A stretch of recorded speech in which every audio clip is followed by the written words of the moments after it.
sobotę mieliśmy zaplanowanych kilka rzeczy do wykonania.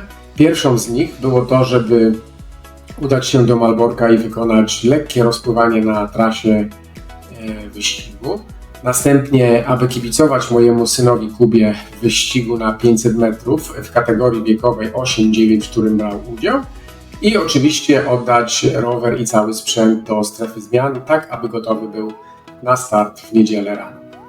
I do Malborka udaliśmy się w godzinach wczesno przedpołudniowych. Około godziny 11 byliśmy już w samochodzie. Wcześniej rano zrobiłem 2 bardzo lekkie treningi i rowerowy, i biegowy na zasadzie rozjazdów, bez żadnych akcentów intensywnościowych. I udaliśmy się do Malborka. I tutaj pierwsze zaskoczenie, ponieważ okazało się, że na 2,5 km przed Malborkiem utknęliśmy w dosyć sporym korku, ponieważ w ten dzień rozgrywane były zawody na dystansie 1,8 i 1,4 Ironmana.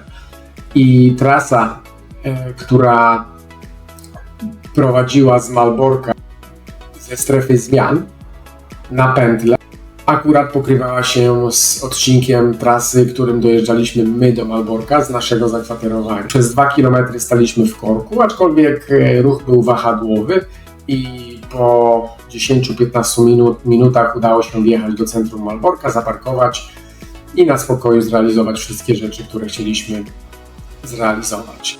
Po przyjeździe do Malborka na miejsce wyścigu w okolicach strefy zmian umówieni byliśmy na lekkie rozpływanie z moim bratem i z moją szwagierką i tak też właśnie zrobiliśmy. O 13:00 przepłynęliśmy jedno kółeczko na trasie zawodów i ku zaskoczeniu woda była naprawdę ciepła. Pomiary z rana tego dnia wskazywały temperaturę wody 21 stopni, co jak na Nogat o tej porze no jest dość nietypowe, bo w poprzednich kilku latach niestety uczestnicy nie mieli tego szczęścia i pływanie odbywało się w temperaturze 16, a nawet i 13 stopni, także w tym roku pogoda nas naprawdę uraczyła i dostarczyła wodę w przepięknej, przynajmniej dla mnie, temperaturze, w takiej temperaturze, w której ja lubię się ścigać i która uważam dla mnie jest optymalna. Także zrobiliśmy szybkie rozpływanie, nie szybkie, ale krótkie rozpływanie, jedno kółeczko na trasie zawodów i po wyjściu byliśmy gotowi na to, żeby kibicować mojemu synowi Kubie w biegu na 500 metrów w kategorii wiekowej 8-9 lat. I nasz syn był bardzo przejęty tym wyścigiem. Widziałem, że troszeczkę się stresował, zadawał bardzo dużo pytań. Rozmawialiśmy na temat strategii tego wyścigu, jak może do tego wyścigu podejść, jak może go zrealizować. I wiem, że syn jest bardzo ambitny, nie lubi przegrywać i wiedziałem, że zrobi wszystko, aby ten wyścig wygrać, pobiec jak najlepiej, ale też nie chciałem mu psuć zabawy, nie chciałem mu zawracać głowy jakimiś zbędnymi strategiami, czy tam powiedzmy wskazówkami odnośnie wyścigu. Po prostu powiedziałem mu, że ma się dobrze bawić i niech sobie biegnie tak, jak czuje. I muszę przyznać, że sam też troszeczkę się stresowałem jego startem i kiedy nastała godzina 15:15 i jego rocznik został wywołany na start, cała rodzina oczywiście uruchomiła telefony, było mnóstwo okrzyków i chłopcy wystartowali.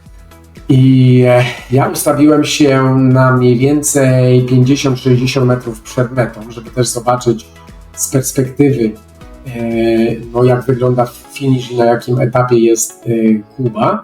Jego rocznik akurat był ustawiony razem z rocznikiem wyżej, także wiedziałem, że Kuba nie będzie biegł pierwszy, bo biegli z nim chłopcy starsi o rok i o 2. I tak też się stało. Pierwsi w tym miejscu, w którym ja stałem, pojawili się chłopcy starsi, wyżsi, zdecydowanie lepiej zbudowani, w wieku 10-11 lat, a Kuba biegł ogólnie, z tego co pamiętam, na może 5-6 pozycji i trudno było mi określić, jak prezentuje się w porównaniu ze swoimi rówieśnikami, bo oczywiście nie wiedziałem, który z chłopców biegnących, czy tuż przed nim, czy tuż za nim jest z jego kategorii wiekowej. Natomiast widziałem, że te 50-60 metrów przed metą Kuba już biegł naprawdę na oparach, ostatkiem swoich sił. Było naprawdę upalnie, wtedy temperatura była około 30-31 stopni i na tych ostatnich metrach widziałem naprawdę Kubę cierpiącego, ale widziałem również Kubę, który się nie poddawał. Wiem, że dał z siebie wszystko i ukończył bieg. Bodajże ogólnie na miejscu, tak jak wcześniej powiedziałem, 5., 6., ale na którym miejscu w swojej kategorii wiekowej, tego nie wiedzieliśmy. Wyniki miały być ogłoszone za około 15 minut. Natomiast co mnie bardzo z jednej strony urzekło, ale z drugiej zaniepokoiło, było to, że tuż po przebiegnięciu mety mój syn usiadł na trawie i po prostu się popłakał. Nie wiem, czy zeszły z niego wszystkie emocje, czy był tak zmęczony. Myślę, że i jedno, i drugie, ponieważ ja w takim stanie emocjonalnym swojego syna nigdy wcześniej nie widziałem. Wcześniej oczywiście brał udział w wielu wyścigach, na co dzień gra w piłkę, także też jestem w stanie mniej więcej powiedzieć, w jakiej formie fizycznej może być, będąc zmęczonym.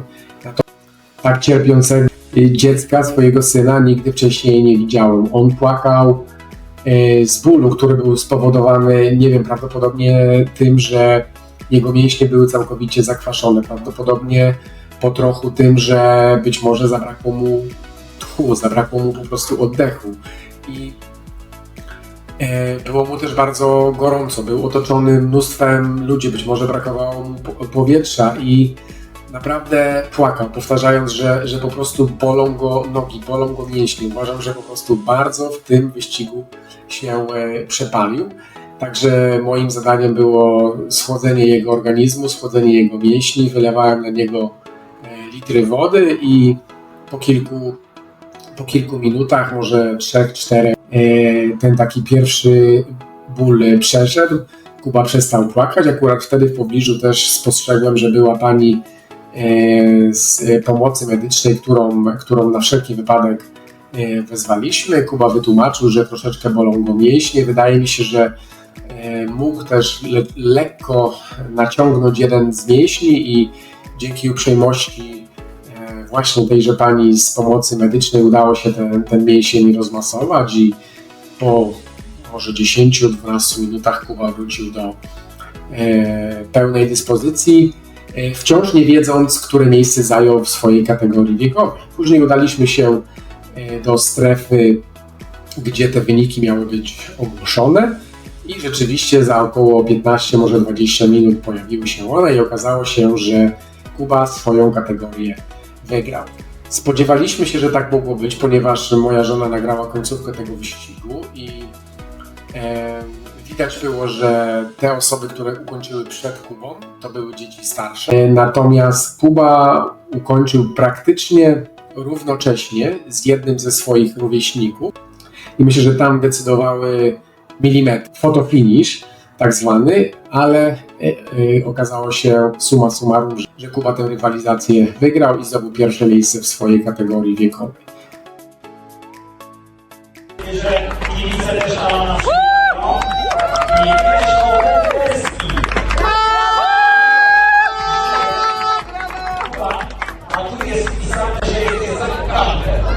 To prawda, a niestety zawody były tylko dla dzieci z Polski, więc będzie dyskwalifikowana. Zgadza się? Nie.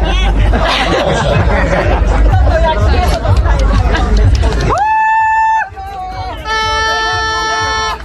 Gratulacje. Przyjechał z Hiszpanii i wygrał. No co za gość. Ale to Polak jest! Krwi gości! Kaliska krew w nim płynie!